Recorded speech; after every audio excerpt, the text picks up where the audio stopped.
Assalamualaikum warahmatullahi wabarakatuh. Di sini saya akan membawakan materi tentang tafsir at-Tabari. Langsung saja, yang pertama yaitu biografi singkat mufasir. Muhammad bin Jarir at-Tabari, lebih dikenal sebagai Ibnu Jarir at-Tabari, lahir pada tahun 224 Hijriah atau 839 Masehi di Amol, Tabaristan yang terletak di sebelah selatan Laut Kaspia.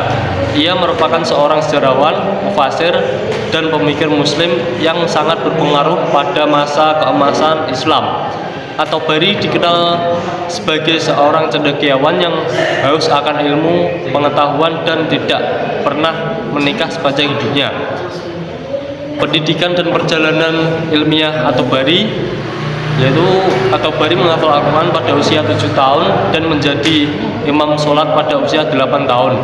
Pada usia 9 tahun ia mempelajari hadis dan meninggalkan rumah pada usia 12 tahun untuk menuntun ilmu di berbagai kota seperti Rai, Baghdad, Syam, dan Mesir.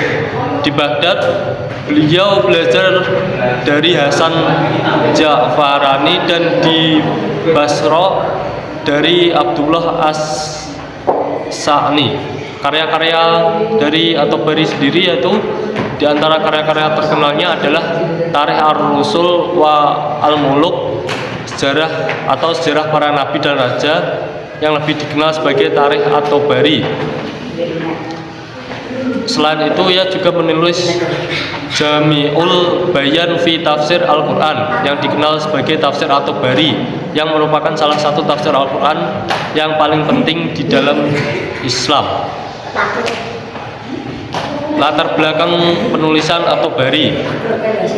Selanjutnya latar belakang penulisan At-Tabari yaitu tafsir Jami' al-Bayan Ta'wil Al-Quran yang lebih dikenal dengan tafsir At-Tabari, ditulis oleh Muhammad bin Jarir at-Tabari, seorang ulama besar yang lahir pada tahun 224 Hijriah. At-Tabari dikenal sebagai seorang mufasir yang mengikuti paham Ahlus Sunnah wal Jamaah. Ia awalnya merupakan pengikut mazhab Syafi'i, tetapi kemudian mengembangkan pemikirannya sendiri dan mendirikan mazhab yang dikenal dengan nama Al-Jariyah.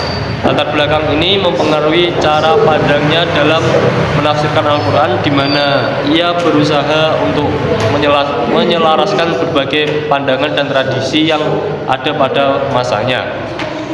Tafsir ini ditulis dalam konteks kebutuhan akan pemahaman yang mendalam terhadap Al-Quran, serta untuk memberikan rujukan yang komprehensif bagi umat Islam.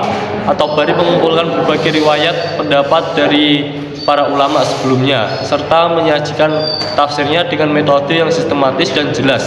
Karya ini terdiri dari 30 jilid dan menjadi salah satu rujukan utama dari ilmu tafsir kalangan umat Islam hingga saat ini. Selain itu, penulisan tafsir At-Tabari juga bertujuan untuk mendamaikan perbedaan di antara berbagai kelompok dalam Islam dengan menekankan pada pemahaman yang moderat dan inklusif terhadap teks-teks suci. Karya ini tidak hanya berfungsi sebagai tafsir Al-Quran, tapi juga sebagai dokumen penting dalam sejarah pemikiran Islam pada abad pertengahan. Selanjutnya itu sistematika penafsiran At-Tabari. Tafsir Jami' al-Bayan Ta'wil Al-Quran atau yang dikenal tafsir At-Tabari memiliki sistematika penafsiran yang terstruktur dan komprehensif. Berikut adalah beberapa poin penting yang mengenai sistematika penafsiran dalam tafsir ini, yaitu yang pertama, tartib mushafi. Tafsir ini disusun sesuai dengan urutan ayat dan surat dalam mushaf Utsmani yang dikenal sebagai tartib mushafi. Meskipun demikian, ada bagian-bagian tertentu yang menggunakan pendekatan semi tematis untuk menghubungkan ayat-ayat yang saling berkaitan. Yang kedua, metode penafsiran. At-Tabari menggunakan beberapa metode penafsiran, antara lain ada tafsir bil ma'sur, analisis linguistik, dan munasabah. tafsir bil ma'sur sendiri yaitu menafsirkan Al-Quran dengan Al-Quran itu sendiri, hadis Nabi, serta pendapat para sahabat dan tabi'in. Analisis linguistik adalah menggunakan aspek bahasa Arab untuk menjelaskan makna kata dan kalimat, termasuk analisis i'rab dan penggunaan syair Arab kuno. Munasabah adalah menganalisis hubungan antara ayat di mana ia menekankan bahwa Al-Quran saling menjelaskan satu sama lain. Yang ketiga yaitu pendekatan kritis. At-Tabari tidak hanya menerima riwayat secara mentah, tapi juga melakukan kritik terhadap hadis yang digunakan. Ia hanya mengandalkan hadis yang sahih dan mengkritisi yang lemah, baik dari segi sanad maupun matan. Yang keempat yaitu pemaparan ragam qiraat. Dalam tafsirnya, At-Tabari juga memaparkan berbagai ragam qiraat atau bacaan Al-Quran untuk memperjelas makna ayat. At-Tabari menganalisis qiraat tersebut dan memilih satu yang dianggap paling tepat. Yang kelima yaitu istinbat hukum. At-Tabari juga menyentuh aspek fikih dengan memaparkan perbedaan pendapat di kalangan ulama dan melakukan analisis untuk menetapkan hukum berdasarkan pemahaman ayat-ayat Al-Quran. Selanjutnya yaitu metode sumber corak penafsiran tafsir At-Tabari. Metode penafsiran yang pertama yaitu ada tafsir bil ma'sur. At-Tabari menggunakan penafsiran yang bersumber dari Al-Quran itu sendiri dan hadis Nabi serta pendapat para sahabat dan tabi'in. Yang kedua ada metode tahlili. Metode ini melibatkan analisis mendalam terhadap setiap ayat, di mana At-Tabari menjelaskan kosakata atau mufradat, hubungan antar ayat dan konteks turunnya ayat atau asbabun nuzul. Yang ketiga ada pendekatan komparatif. At-Tabari tidak hanya menyajikan satu pandangan tetapi membandingkan berbagai riwayat dan pendapat, kemudian memilih yang paling kuat.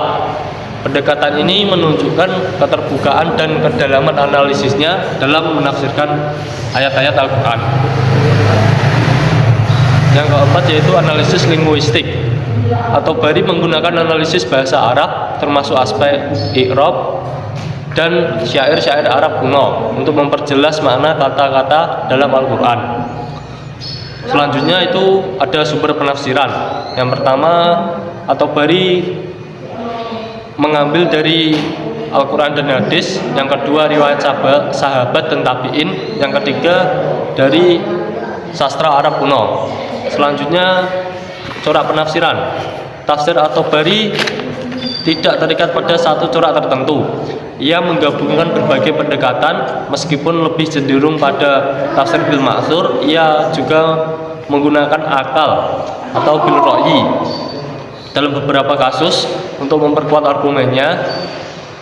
Hal ini mencerminkan fleksibilitas dan kedalaman pemikirannya dalam menafsirkan teks-teks Al-Quran.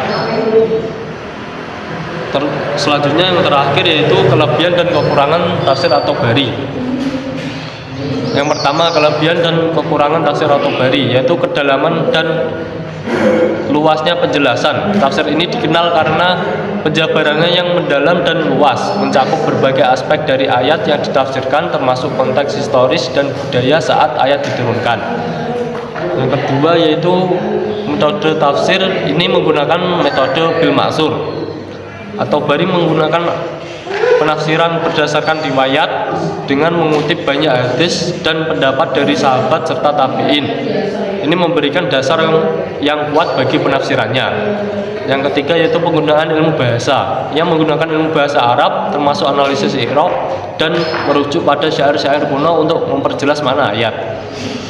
Yang keempat, ragam qiraat. Tafsir ini mencakup berbagai ragam bacaan atau qiraat Al-Quran yang relevan, menambah kedalaman pemahaman terhadap teks Al-Quran. Selanjutnya, kekurangan tafsir At-Tabari, yaitu ada kehadiran kisah Israiliyat. Beberapa kisah Israiliyat masih muncul dalam tafsir ini yang dapat mempengaruhi keakuratan penafsiran jika tidak dikritisi dengan baik. Yang kedua yaitu keterbatasan dalam pendekatan filsafat.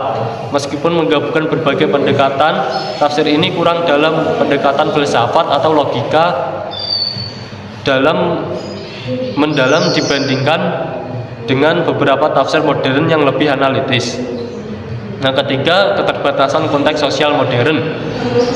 Beberapa interpretasi mungkin tidak sepenuhnya relevan dengan konteks sosial dan politik zaman modern, meskipun At-Tabari berusaha mengaitkan konteks sejarah dengan nilai-nilai pendidikan Islam.